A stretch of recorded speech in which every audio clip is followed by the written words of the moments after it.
Assalamualaikum warahmatullahi wabarakatuh. Perkenalkan, nama saya Muhammad Afif Ansyah, NIM 03071381823042. Pada kesempatan kali ini saya akan menjelaskan hasil review paper saya yang berjudul Mapping Recharge from Space, Roadmap to Meeting the Grand Challenge yang dipublikasikan oleh NTKHB dan Mokhadam tahun 2007. Pertama itu latar belakang. Bidang fluk diffuse daerah tangkapan mempunyai peranan penting. Yang pertama itu menghubungkan permukaan dan sistem hidrologi bawah permukaan. Yang kedua mengendalikan biogeokimia sistem terestrial. Dan yang terakhir adalah untuk menentukan keberlanjutan pengambilan sumber dari akuifer. Fluks hidrologi ini erat kaitannya dengan distribusi dan fungsi tutupan vegetasi. Pada bagiannya mempunyai peranan penting dalam distribusi vegetasi. Hingga saat ini, daerah tangkapan telah dilakukan sebagian besar dan diperkirakan sebagai sisa dari permukaan atau bawah permukaan. Instrumen in situ untuk pengukuran jumlah ini sulit untuk diterapkan dan dipelihara. Pemantauan jangka panjang dan spasial eksplisit, aliran daerah tangkapan telah menjadi tujuan yang sulit untuk dipahami. Dalam hal ini, penelitian disajikan dengan kemungkinan jarak jauh melalui ruang angkasa dan udara. Teknik penginderaan dan interpretasi data yang mungkin mengatasi tantangan besar pemetaan tangkapan secara luas. Pendekatannya mengandalkan penginderaan jarak jauh gelombang mikro untuk mengukur keadaan permukaan tanah di hadapan atmosfer dan tutupan vegetasi yang menipiskan dan mengganggu sinyal saat bergerak dari permukaan ke sensor. Penekanan pada sistem radar tersebut juga bermanfaat untuk mengetahui karakteristik resolusi spasial tanah. Ada 5 tahapan dalam pengumpulan dan pengolahan data. Yang pertama itu pendekatan alternatif, yaitu pendekatan yang dilakukan sesuai dengan kondisi di lapangan pengamatan yang bertujuan untuk membatasi dinamika berbasis fisika model. Proses tersebut dikenal sebagai asimilasi data dan memang begitu berbeda dari kalibrasi model karena keduanya merupakan model prakiraan dan observasi yang dianggap tidak pasti. Yang kedua, pada data lahan, pengukuran asimilasi digunakan untuk memperbarui status model kapanpun tersedia. Sekali lagi diasumsikan bahwa baik pengukuran maupun perkiraan model memiliki resiko terhadap kesalahan. Pada waktu pengukuran, ketidakpastian yang disebarkan digunakan untuk mengembangkan perkiraan status model dikondisikan dengan pengukuran menggunakan probabilitas Bayesian konsep. Perkiraan gabungan dianggap optimal secara statistik karena meminimalkan biaya yang dibutuhkan atau dikeluarkan dan ketidakcocokan model observasi didefinisikan secara langsung. Yang keempat, contoh asimilasi data untuk keperluan estimasi profil kelembapan tanah pengamatan penginderaan jarak jauh telah beradaptasi filter Kalman Ensemble atau ONKF yang berurutan kerangka asimilasi data. ONKF telah ditampilkan menjadi sangat cocok untuk masalah permukaan tanah karena sifatnya fleksibel dalam mengatasi yang pertama, perkalian serta kesalahan model aditif, yaitu kesalahan dalam parameter dan kondisi batas. Dan yang kedua adalah dinamika nonlinear propagasi negara model. Dan yang terakhir adalah dalam paper ini, sebuah pengamatan eksperimen simulasi sistem atau OSSE telah diimplementasikan berdasarkan ONKF satu dimensi dasar untuk mewakili piksel pengukuran karakteristik kebenaran itu tunggal loop terbuka mereplikasi dari sebuah ensemble dengan n-rep members, yaitu tidak dibatasi oleh pengamatan, integrasi model tanah dengan batas permukaan mikrometeorologi dan dengan kondisi batas bawah drainase terbuka. Observasi diambil sampel dari kebenaran dan kebisingan Gaussian dengan covariance R, ditambahkan untuk mereplikasi kesalahan pengukuran. Hal tersebut merupakan pemecah perbedaan pusat dinamika profil kelembapan tanah. Di sini memiliki 50 knot yang membentang hingga 2,5 meter di bawah permukaan dan diimplementasikan dengan skema waktu implisit dan linearisasi eksplisit hidrolik tanah Brooks-Corey sifat konduktivitas hidrolik jenuh tanah, saturasi kepala matriks, indeks distribusi ukuran pori dan porositas masing-masing.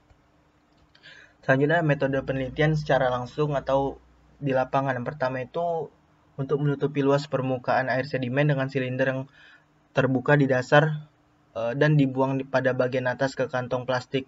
Hal tersebut dilakukan untuk menentukan arah dan laju aliran antara air permukaan dan air tanah. Yang kedua adalah lisimeter, merupakan alat yang digunakan untuk mengukur keseimbangan air yang dihasilkan dari tumbuhan dan tanah yang ada di sekitarnya. Dan yang terakhir adalah pelacak kimiawi, merupakan teknik pengukuran padat dan hanya bisa dilakukan secara eksperimental dan tidak bisa tidak bisa dilakukan pada daerah yang luas. Selanjutnya ada metode penelitian jarak jauh. Meskipun gelombang mikro sangat tidak sensitif terhadap awan dan hujan saat menyebar melalui atmosfer, gelombang mikro sangat dapat dilemahkan oleh hilangnya konduktif dan dielektrik tanah dan vegetasi. Untuk frekuensi gelombang mikro yang lebih tinggi, laju atenuasi lebih tinggi, seperti pada ditunjukkan gambar 1 yang ada di sebelah kanan. Untuk beberapa pita gelombang mikro sampel, untuk frekuensi tertentu laju atenuasi meningkat untuk vegetasi yang lebih padat atau peningkatan kadar air di tanah atau vegetasi. Pada L-band 24 cm, misalnya adanya 5 kg per meter persegi vegetasi dan lebih melemahkan sinyal sehingga sensitivitas terhadap variasi kelembapan tanah permukaan berkurang. Selanjutnya, untuk menembus vegetasi, permukaan tanah dan tanah dalam, gelombang mikro berfrekuensi rendah diperlukan untuk memiliki kemampuan perjalanan melalui vegetasi yang signifikan dan tanah yang dengan tingkat atenuasi atau redaman rendah, sehingga informasi yang dibutuhkan tidak hilang. Idealnya 3 frekuensi observasi dapat digunakan, yaitu L-band, UHF, VHF.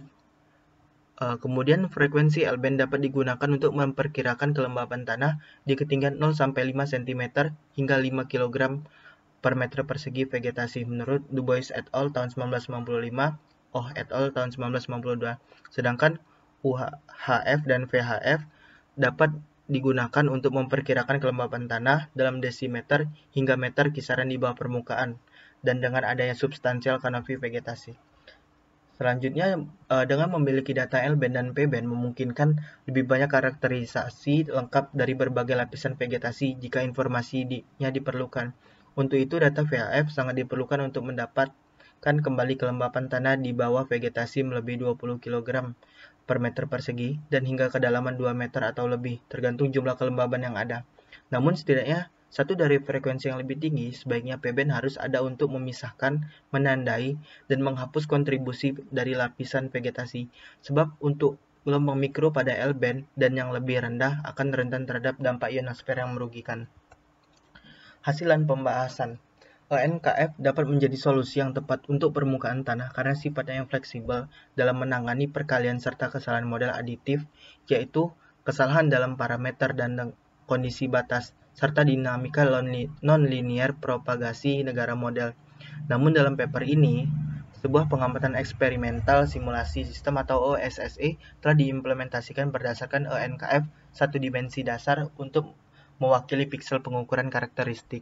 Loop terbuka mereplikasi dari sebuah ensemble dengan n-rep members, yaitu tidak dibatasi oleh pengamatan integrasi model tanah dengan batas permukaan mikrometeorologi dan kondisi batas bawah drainase terbuka. Observasi dilakukan dengan pengambilan sampel dari kebenaran dan kebisingan Gaussian dengan covariance R, ditambahkan untuk mereplikasi kesalahan pengukuran. OSSE berbasis NKF satu dimensi ini dimaksudkan untuk mendemonstrasikan jalan yang layak untuk menggunakan metode hydros dan pengukuran kondisi kelembapan tanah tipe MOS, sampai perkiraan flux daerah tangkapan yang menyebar pada kedalaman di daerah di kolom tanah. Kerangka kerja ini sangat berguna untuk melakukan trade-off pada akurasi pengukuran revisit dan instrumen lainnya dan parameter misi. Pertukaran ini sangat penting untuk penyempurnaan terhadap perumusan misi. Dan yang terakhir ada kesimpulan. Dalam tulisan ini, motivasi untuk menggunakan penginderaan jarak jauh melalui gelombang mikro, terutama radar yang ditularkan melalui ruang angkasa yang beroperasi pada rentang frekuensi GHz dan sub-GHz disajikan. Tujuannya adalah untuk memungkinkan pengukuran yang lebih langsung dari faktor-faktor yang memungkinkan pemetaan pengisian ulang dan penguapan di lapangan di atas landscape terestrial. Makalah ini mengikuti Jackson tahun 2002 dan menawarkan beberapa peta jalan teknologi dan interpretasi data untuk mencapai tujuan sains dan aplikasi. Pendekatan kandidat ini diuraikan dan teknik asimilasi data untuk menyimpulkan pengisian kembali dari kelembapan tanah yang dapat diperkirakan juga dapat ditunjukkan. Oke, mungkin sekian yang dapat saya sampaikan. Lebih dan kurang saya mohon maaf. Kepada Allah saya mohon ampun. Wassalamualaikum warahmatullahi wabarakatuh.